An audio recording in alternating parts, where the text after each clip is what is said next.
Evet, çok saygıdeğer Uygur TV izleyicileri. Efendim biz Selahattin Aydın Beyefendi ile beraberiz. Kendisi bir yazarımız. Şu anda ASTEK Kitap Fuarı'nda bulunuyoruz. Efendim bize neler söylemek istersiniz?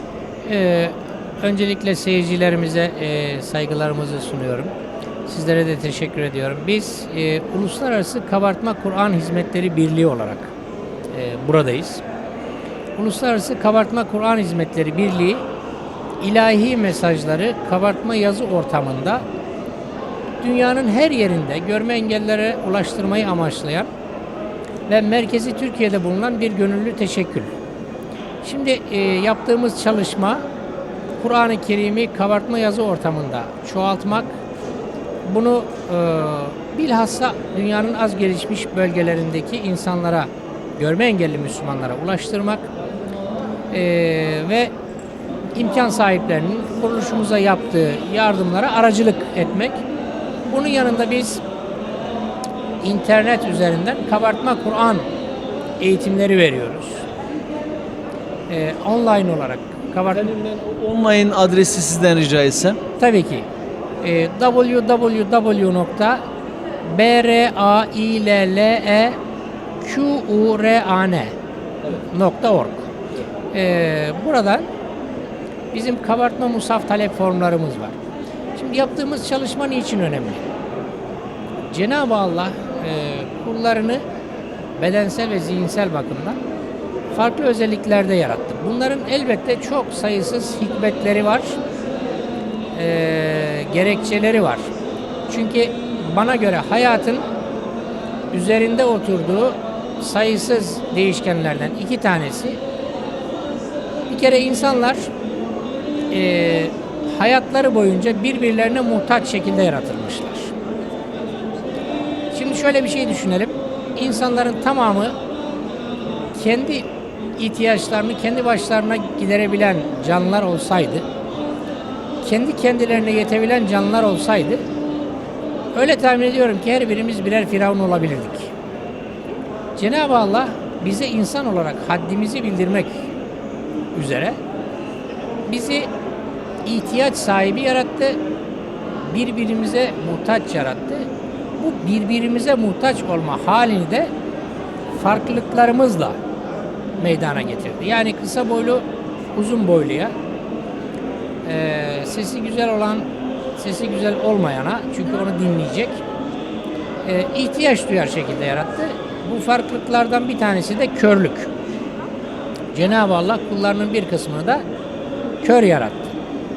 Yani daha doğrusu görme yetisinden mahrum yarattı. Şimdi Cenab-ı Allah'ın kullarına eziyet etmesi haşa söz konusu olamaz. Peki görme engelli insanlar Allah'a kul olmayacaklar mı? Elbette Allah'a kul olacaklar. Allah'a kul olabilmek için de onun insanlara gönderdiği reçeteyi okumak gerekiyor. Çünkü Kur'an-ı Kerim bir reçete. Orada yapmamız gerekenler var. Yapmamız gerekenler var. Uymamız gerekenler var. Bütün bunları bilebilmenin yolu da ilahi mesajlara dokunabilmek. Şimdi fuarımızda bir sürü ünlü yazar var. İnsanlar ünlü yazarların kitaplarına dokunabilmek için, onlardan imza alabilmek için, o kitaplara muhatap olabilmek için sıraya giriyorlar. Kur'an-ı Kerim de Allah'ın kitabı. Bir insanın Allah'a kul olduğunu iddia etmesi, fakat bu kitaptan bir haber olması söz konusu olamaz. Görme engellilerin de Kur'an-ı Kerim'e ulaşmak hakları var. Fakat maalesef Kur'an-ı Kerim'i kabartma yazı ortamında yazmak, çoğaltmak ve ihtiyaç sahiplerine ulaştırmak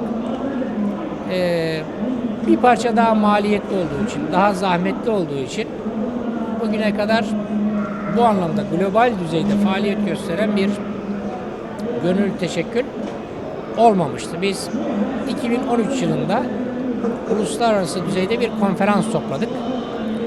Kabartma Kur'an üzerine. Dünyanın 13 farklı ülkesinden katılımcılarla konuyu tartıştık.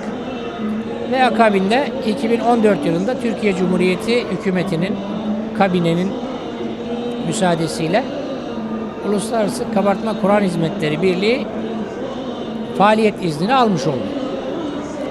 Şimdi bugüne kadar yaptığımız çok önemli çalışmalar var. Bunlardan bir tanesinin seyircilerimizle paylaşmak istiyorum. Amerika Birleşik Devletleri'nde görme engelli bir bayan Müslüman olmayı tercih etmiş. İslam'la şereflenmiş. Fakat bize bir mail attı. Dedi ki ben bir süre önce Müslüman olmayı seçtim. Fakat yaptığım tercih ailemin hoşuna gitmedi. Görme engelli bir bayanım ve bir çocuğum var. Ailem beni dışarı attı. Ortada kaldım. Biz bu maili aldıktan sonra arkadaşlarımızı harekete geçirdik. Ve o kardeşimiz için bir imkan, yerel kaynaklardan bir imkan ulaştırmaya çalıştık. Buna benzer çok değerli hizmetlerimiz var. Dünyanın birçok yerinden Kur'an talepleri, musaf talepleri alıyoruz. Konuyla ilgili akademik çalışmalar yapıyoruz. Efendim, özellikle seyircilerimize söylemek istiyoruz. Peki bunlar ücretsiz mi? Belli bir ücret karşılığında mı bu kabartma musafları dağıtıyorsunuz? Şimdi insanlara soruyoruz. Diyoruz ki bu konuyla ilgili olarak herhangi bir katkıda bulunma imkanın var mı yok mu? Tamamen beyan üzerine. Yani talep sahibi benim bir imkanım yok diyorsa o zaman biz kendisine ücretsiz olarak yolluyoruz. İmkanım var diyorsa bize bir miktar bağış yapması söz konusu olabiliyor. Ve nihayetinde biz gönüllü bir kuruluş olduğumuz için imkan sahiplerinden aldığımızı ihtiyaç sahiplerine ulaştırıyoruz. Bu noktada aracılık yapıyoruz. Tabii ki şu anda sohbetimize devam etmek istiyoruz ama arkadaki maşallah bize çok da müsaade etmiyorlar. Selahattin Hocam biz size çok çok teşekkür ediyoruz Selahattin Bey. Çok çok teşekkür ediyoruz efendim. Başarılarınızın, çalışmalarınızın devamını diliyoruz. Kolay gelsin efendim. Razı olsun. Çok sağ olun.